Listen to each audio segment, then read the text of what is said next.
कॉलेजच्या सिक्युरिटी गार्डला नातेवाईकांनी चांगला चोप दिल्याची घटना दिनांक 4 डिसेंबर रोजी घडली असून उपनगर पोलीस ठाण्यात रात्री 8:30 वाजता सिक्युरिटी गार्ड विरोधात गुन्हा दाखल करण्यात आलाय। 5 डिसेंबर रोजी पोलिसांनी दिलेल्या अधिक माहितीनुसार बिटको कॉलेजमध्ये परीक्षा संपल्यावर वर्गाच्या बाहेर कॉलेजच्या आवारात आलेल्या तरुणीला सिक्युरिटी गार्डनं कॉलेजच्या गेटवर बोलवले।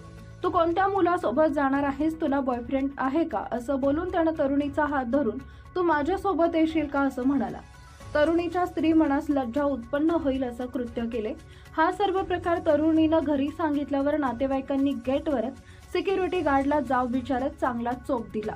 नातेवाईकांनी बिटको कॉलेजचे प्राध्यापक यांना भेटून तक्रार केली आहे। पुन्हा असा प्रकार घडणार नाही व कायदेशीर कडक कारवाई केली जाईल असं आश्वासन बिटको कॉलेजच्या प्राध्यापकांनी दिले। महाराष्ट्र क्रांती न्यूज साठी मुख्य संपादक प्रकाश बागुल, नाशिक। अशाच